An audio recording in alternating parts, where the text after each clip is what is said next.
در یتیم قسط نمبر 12۔ یہاں عبد المطلب کے گھر میں آمنہ پر سرور آمیز غنودگی سی طاری تھی۔ اسی عالم میں اس کے کانوں نے سنا، یہ اسماعیل ذبیح اللہ کی ماں ہاجرہ ہیں۔ آواز تھوڑی دیر کے لیے رک گئی اور وقفے کے بعد زیادہ شیریں لہجے میں کسی نے کہا، ام احمد دعائے ابراہیم مبارک علیہ السلام۔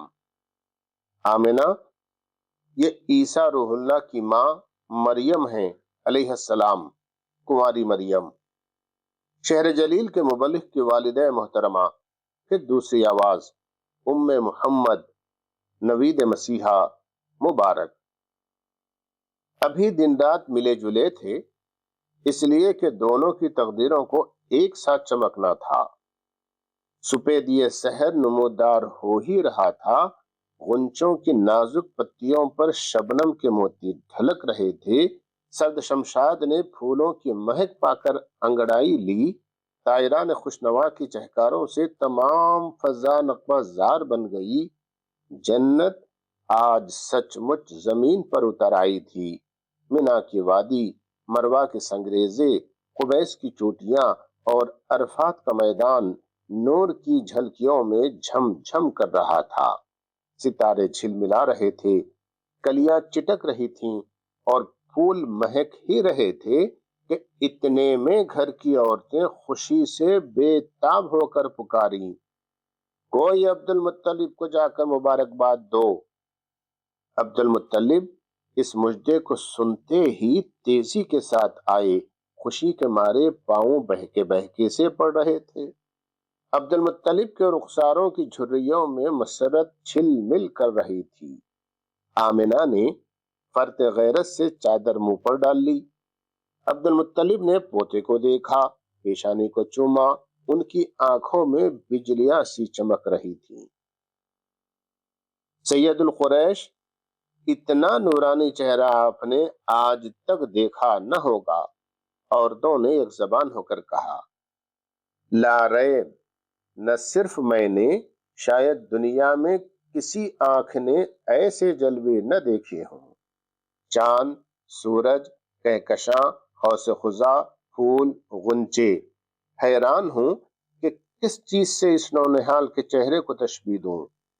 اس کے حسن و جمال کے سامنے تو یہ سب پھیکے اور بے رنگ ہیں۔ اور یہ باتیں مجھ سے محبت نہیں کہلوا رہی ہے، یہ حقیقت ہے جو عبد المطلب کی زبان سے آپ ہی آپ بول رہی ہے۔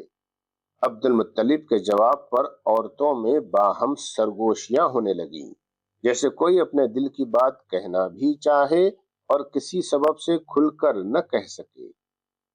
کیا سرگوشیاں ہو رہی ہیں؟ اچھا، گیت گانا چاہتی ہو؟ میں چلا جاؤں؟ مجھ بوڑھے کے سامنے دف بجاتے ہوئے شرم آتی ہوگی۔